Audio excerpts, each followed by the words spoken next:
അസ്സലാമു അലൈക്കും വറഹ്മത്തുള്ളാഹി.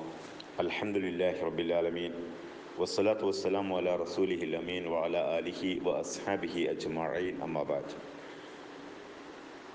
ബഹുമാന്യരായ സഹോദരി സഹോദരന്മാരെ, സൂറത്തുൻ നൂറുമായി ബന്ധപ്പെട്ട ഏതാനും ചില കാര്യങ്ങൾ ശ്രദ്ധയിൽപ്പെടുത്തുകയാണ്. അതിൻ്റെ അവലോകന ദിവസമായ ഇന്ന് വിശുദ്ധ ഖുർആനിലെ 24-ാമത്തെ അധ്യായമായ സൂറത്തുൻ നൂർ മദീനയിലാണ് അവതരിപ്പിച്ചിട്ടുള്ളത്. 64 വചനങ്ങളാണ് ഈ അധ്യായത്തിലുള്ളത്. ഖുർആനിലെ പല അധ്യായങ്ങളും സുപ്രധാനമായ പല കാര്യങ്ങളെക്കുറിച്ച് സൂചിപ്പിച്ചുകൊണ്ടാണ് തുടങ്ങാറുള്ളതെങ്കിൽ ഈ ഒരു സൂറത്ത് തുടങ്ങുന്നത് ഈ സൂറത്തിനെക്കുറിച്ച് തന്നെ പറഞ്ഞുകൊണ്ടാണ്. ആചാരമര്യാദകളും ശിക്ഷാ നിയമങ്ങളും വ്യക്തിപരവും സാമൂഹികപരവുമായ നിയമങ്ങളുമൊക്കെ അടങ്ങുന്ന ഒരു സുപ്രധാനമായ അധ്യായമാണ് ഇത് എന്ന് പറഞ്ഞുകൊണ്ടാണ് ഈ സൂറത്ത് ആരംഭിക്കുന്നത്. പുരുഷന്മാർ പ്രത്യേകിച്ചും സ്ത്രീകൾ പ്രത്യേകിച്ചും സ്ത്രീ പുരുഷന്മാർ പൊതുവിലും ആചരിക്കേണ്ട അനുഷ്ഠിക്കേണ്ട ചില മര്യാദകളെയും കടമകളെയും കുറിച്ച് ഈ സൂറത്തിൽ പ്രതിപാദിക്കുന്നുണ്ട്. ഈ അധ്യായത്തിൻ്റെ തുടക്കത്തിൽ തന്നെ വ്യഭിചാര കുറ്റവും അതിൻ്റെ ശിക്ഷയും അത് നടപ്പാക്കേണ്ട രീതിയുമൊക്കെ പറഞ്ഞുകൊണ്ട് ആരംഭിക്കാം. വ്യഭിചരിക്കുന്ന ആണും പെണ്ണും അവരെ 100 വീതം അടിക്കണമെന്നും അവരുടെ യാതൊരു ദാക്ഷിണ്യവും കാണിക്കാൻ പാടില്ല എന്നും ശിക്ഷ നടപ്പാക്കുന്നത് പൊതു സമൂഹത്തിൻ്റെ മധ്യത്തിൽ വെച്ചായിരിക്കണമെന്നും അള്ളാഹു നിഷ്കർഷിക്കുന്നു.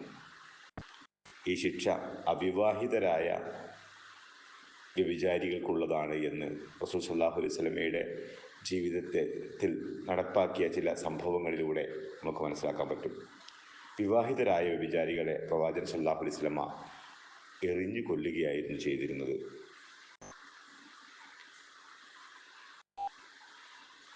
വ്യഭിചാരിണിയെയും വ്യഭിചാരിയായ പുരുഷനെയും അത്തരം ദൂഷ്യ സ്വഭാവങ്ങളുള്ള സ്ത്രീ പുരുഷന്മാർ തന്നെയാണ് വിവാഹം കഴിക്കുക എന്നും മുഅ്മിനായ ഒരു മനുഷ്യൻ അത്തരം ആളുകളെ വിവാഹം കഴിക്കാൻ പാടില്ല എന്നും തുടർന്നുള്ള വചനങ്ങളിൽ അല്ലാഹു പറയുന്നുണ്ട്. വ്യഭിചാരത്തെ പോലെ തന്നെ ശിക്ഷാർഹമായ ഒരു കാര്യമാണ് വ്യഭിചാര ആരോപണം ഉന്നയിക്കുക എന്നുള്ളത്. ഒരാളെക്കുറിച്ച് വ്യഭിചാര ആരോപണം ഉന്നയിക്കണമെങ്കിൽ 4 സാക്ഷികൾ അതിനുണ്ടായിരിക്കണം. 4 കുറവ് ആളുകളാണ് അത്തരമൊരു സംഭവം കണ്ടതെങ്കിൽ പോലും, നേരിട്ട് കണ്ടതാണെങ്കിൽ പോലും അവർ 4 ആളുകളില്ലെങ്കിൽ ഒരു ജഡ്ജിയോടോ ശിക്ഷ നടപ്പാക്കുന്ന ആളുകളോടോ അത് പറയാൻ പാടില്ല എന്നും, അങ്ങനെ പറഞ്ഞു കഴിഞ്ഞാൽ 4 സാക്ഷികളില്ലാതെ പറയുന്ന കാര്യം ആരോപണമായി കാണുകയും അതിനവർക്ക് 80 അടി കൊടുക്കുകയും ചെയ്യണമെന്നാണ് ഖുർആൻ നിഷ്കർഷിക്കുന്നത്. ഭാര്യ ഭർത്താക്കന്മാരാണ് പരസ്പരം വ്യഭിചാര ആരോപണം ഉന്നയിക്കുന്നത് എങ്കിൽ അവർക്ക് 4 സാക്ഷികളെ കൊണ്ടുവരാൻ സാധിക്കുകയില്ല. അത്തരം സമയത്ത് അവർ ഒരാൾ തന്നെ 4 തവണ തങ്ങളുടെ വാദം ആവർത്തിച്ചു പറയുകയും 5-ാമത്തെ തവണ തങ്ങൾ പറയുന്നത് തെറ്റാണെങ്കിൽ അള്ളാഹുവിൻ്റെ ശിക്ഷയുണ്ടാകട്ടെ, കോപമുണ്ടാകട്ടെ എന്ന് ശാപപ്രാർത്ഥന നടത്തുകയും ചെയ്യാൻ പറയുന്നു. ഇരുവരും അങ്ങനെ പരസ്പരം പറഞ്ഞു കഴിഞ്ഞാൽ, ഒരാൾ ആരോപിക്കുകയും മറ്റേയാൾ നിരപരാധിത്വം തെളിയിക്കാൻ വേണ്ടി അത് പ്രതികരിക്കുകയും ചെയ്യുകയാണെങ്കിൽ ബാക്കി അവരുടെ കാര്യം, ആര് കളവ് പറയുന്നെന്ന കാര്യം അള്ളാഹു നോക്കിക്കൊള്ളും. പക്ഷേ അവരുടെ ബന്ധം തുടർന്ന് അങ്ങോട്ട് ഉണ്ടാവുകയില്ല. ഈ സൂറത്തിൽ ഇസ്ലാമിക സമൂഹത്തിന് ഏറെ ഗുണകരമായ ഒട്ടേറെ നിയമങ്ങൾ പറയാൻ കാരണമായ ഒരു സംഭവം പരാമർശിക്കുന്നുണ്ട്. അഥവാ ആയിഷ റളിയല്ലാഹു അൻഹയെ കുറിച്ച് നടന്ന ഒരു വ്യഭിചാര ആരോപണമാണത്. റസൂൽ സ്വല്ലല്ലാഹു അലൈഹി വസല്ലം ഓരോ യാത്രയിൽ തൻ്റെ ഭാര്യമാരിൽ ഓരോരുത്തരെ കൂട്ടാറുണ്ട്.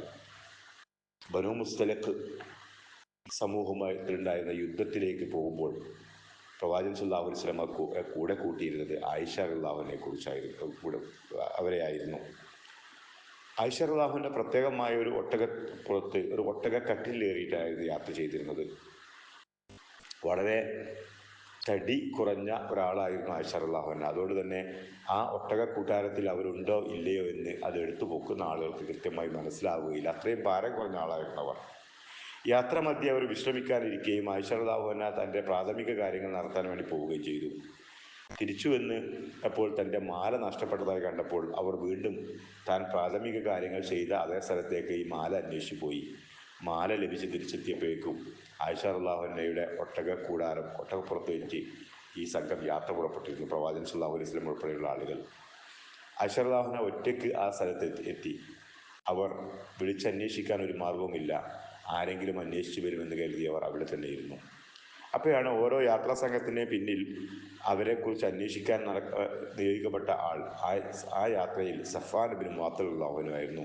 അദ്ദേഹം പിന്നാലെ വരികയും ആയിഷ റളിയല്ലാഹുവിനെ കാണുകയും ഇസ്തിർജാ ചൊല്ലിക്കൊണ്ട് തൻ്റെ സാന്നിധ്യം അറിയിക്കുകയും തൻ്റെ ഒട്ടകം അവർക്ക് മുട്ടുകുത്തിച്ചു കൊടുത്ത് അവരെ ഒട്ടകപ്പുറത്തേറ്റുകയും അദ്ദേഹം അവരുടെ ആ ഒട്ടകത്തിൻ്റെ മുന്നിൽ നടക്കുകയും ചെയ്തു. ആയിഷ റളിയല്ലാഹുവിനെ ഒട്ടകപ്പുറത്തും സഫ്വാൻ ഒട്ടകത്തിന് മുൻപുമായി വരുന്ന കാഴ്ച കണ്ടപ്പോൾ ചില പൈശാചിക ചിന്തകൾ കപടവിശ്വാസിയായ അബ്ദുല്ലാഹിബിൻ ഉബൈ ബിൻ സുലൂലിൻ്റെ മനസ്സിലുണ്ടായി. അയാൾ ആയിഷ റളിയല്ലാഹുവിനെയും സഫ്വാൻ റളിയല്ലാഹുവിനെയും കുറിച്ച് അപവാദം പ്രചരിപ്പിക്കാൻ തുടങ്ങി. വിശ്വാസികൾപ്പെട്ട ചില ആളുകൾ ഇത് ഏറ്റുപിടിക്കുകയും ചെയ്തു. ആയിഷ റളിയല്ലാഹു അൻഹ ഇതൊന്നും അറിഞ്ഞില്ല. പക്ഷെ റസൂൽ സല്ലല്ലാഹു അലൈഹി വസല്ലമക്ക് അടുത്ത് ഈ വിവരമെത്തി. ആയിഷ റളിയല്ലാഹു അൻഹ ഈ യാത്രയിൽ രോഗിണിയാവുകയും വീട്ടിൽ വിശ്രമിക്കുകയുമായിരുന്നു. റസൂൽ സല്ലല്ലാഹു അലൈഹി വസല്ലമ ആയിഷ റളിയല്ലാഹു അൻഹയുടെ അടുത്ത് വരികയും രോഗവിവരങ്ങൾ അന്വേഷിക്കുകയും ചെയ്യും. പക്ഷേ സാധാരണ അത് അവരോട് കാണിക്കാറുള്ള ഒരു അടുപ്പമോ സ്നേഹമോ ഒന്നും കാണിക്കുന്നില്ല. ഒരിക്കൽ ആയിഷ റളിയല്ലാഹു അൻഹ മിസ്തഹ് റളിയല്ലാഹുവിൻ്റെ ഉമ്മയുമായി തൻ്റെ പ്രാഥമിക കാര്യങ്ങൾക്കായി പുറത്തു പോയപ്പോൾ അവർ തൈസ മിസ്തഹ് നശിക്കട്ടെ എന്ന് പറയുകയുണ്ടായി. എന്താണ് ബദർ യുദ്ധത്തിൽ പങ്കെടുത്ത ഒരാളെക്കുറിച്ച് അങ്ങ് ഇങ്ങനെ പറയുന്നത് എന്ന് ചോദിച്ചപ്പോൾ മിസ്തഹ് പറഞ്ഞു നടക്കുന്ന കാര്യം നിങ്ങൾക്കറിയില്ലല്ലോ എന്ന് പറഞ്ഞ് മിസ്തഹ് ആയിഷ റളിയല്ലാഹു അൻഹയോട് ഈ അപവാദ കഥയെക്കുറിച്ച് പറഞ്ഞു കൊടുക്കുകയാണ്. റസൂൽ സല്ലല്ലാഹു അലൈഹി വസല്ലമ വീട്ടിൽ വന്നു. ആയിഷ റളിയല്ലാഹു അൻഹയോട് രോഗവിവരങ്ങൾ അന്വേഷിച്ചു. അവർ എനിക്ക് എൻ്റെ വീട്ടിലേക്ക് പോകണം, അനുമതി തരണമെന്ന് പറഞ്ഞു. തിരുമേനി അനുവദിക്കുകയും ചെയ്തു. ആയിഷ റളിയല്ലാഹു അൻഹ വീട്ടിൽ പോയി ഉമ്മയോട് ചോദിച്ചു, എന്താണ് ഉമ്മ എന്നെപ്പറ്റി ജനങ്ങൾ ഇങ്ങനെ പറയുന്നത്? അവർ പറഞ്ഞു, ഒരു നല്ല പുരുഷൻ്റെ അടുത്ത് പതിവ്രതയായ ഒരു സ്ത്രീ താമസിക്കുമ്പോൾ ആ പുരുഷന് മറ്റ് ഭാര്യമാരുണ്ടാകുമ്പോൾ ഇത്തരം ചില ആരോപണങ്ങളൊക്കെ സ്വാഭാവികമാണ്. നീ അത് നിസ്സാരമാക്കി കളയുക. തിരുമേനി സല്ലല്ലാഹു അലൈഹി വസല്ലമ പലരോടും ഇതിനെപ്പറ്റി കൂടിയാലോചിച്ചു. ആയിഷ റളിയല്ലാഹുവിനെ പറ്റി അന്വേഷിച്ചു. എല്ലാവരും പറഞ്ഞു, ഞങ്ങൾക്ക് നല്ലതല്ലാതൊന്നും അറിയുകയില്ല. ഒടുവിൽ റസൂൽ സല്ലല്ലാഹു അലൈഹി വസല്ലമ സ്വഹാബികളോട് പറയുകയാണ്, ഒരു മനുഷ്യൻ എൻ്റെ വീട്ടുകാരെ പറ്റി അധർമ്മം പറയുന്നു, എന്നെ പ്രയാസപ്പെടുത്തുന്നു. സ്വഹാബികൾ ആ മനുഷ്യനെ കൊലപ്പെടുത്താൻ വരെ തയ്യാറായി. ഒടുവിൽ അള്ളാഹുവിൻ്റെ ഒരു തീരുമാനം വരും എന്ന് റസൂൽ സല്ലല്ലാഹു അലൈഹി വസല്ലം ആശ്വസിക്കുന്നു. തിരുമേനി വീട്ടിൽ പോയി ആയിഷ റളിയല്ലാഹുവിനോട് പറയുകയാണ്, ആയിഷ, നിന്നെപ്പറ്റി ഞാനൊരു കാര്യം മനസ്സിലാക്കി, കാര്യം അറിഞ്ഞു. അത് ശരിയാകാതിരിക്കട്ടെ. നീ നിരപരാധിയാണെങ്കിൽ അള്ളാഹു നിൻ്റെ നിരപരാധിത്വം തെളിയിക്കും. അതല്ല, വല്ല അപരാധവും നീ ചെയ്തിട്ടുണ്ടെങ്കിൽ നീ അള്ളാഹുവിനോട് പാപമോചനത്തിന് വേണ്ടി തേടുക. ആയിഷ റളിയല്ലാഹുവിനക്ക് സങ്കടം വർദ്ധിച്ചു. തൻ്റെ പിതാവിനോട് റസൂലിന് മറുപടി കൊടുക്കൂ എന്ന് പറഞ്ഞു. ഞാൻ എന്താണ് പറയുക അദ്ദേഹത്തോട് എന്ന് പിതാവ് ചോദിക്കുന്നു. ഉമ്മയോട് പറഞ്ഞപ്പോൾ ഉമ്മയും അതേ മറുപടി നൽകുന്നു. ആയിഷ റളിയല്ലാഹുവിനയുടെ സങ്കടവും കോപവും ഇരട്ടിച്ചു. ഞാൻ നിരപരാധിയാണ് എന്ന് അള്ളാഹുവിനെ അറിയാം, അള്ളാഹു എൻ്റെ നിരപരാധിത്വം തെളിയിക്കും എന്നവർ പറഞ്ഞു. കുറച്ച് കഴിഞ്ഞു റസൂൽ സല്ലല്ലാഹു അലൈഹി വസല്ലമ ചിരിച്ചുകൊണ്ട് വീട്ടിലേക്ക് വരുന്നു. ആയിഷ, അള്ളാഹുവിനെ സ്തുതിക്കുക, അള്ളാഹു നിനക്ക് നിരപരാധിത്വം തന്നിരിക്കുന്നു. ആയിഷ റളിയല്ലാഹു അൻഹ ഏറെ സന്തോഷ ദിവസമായിരുന്നു അത്.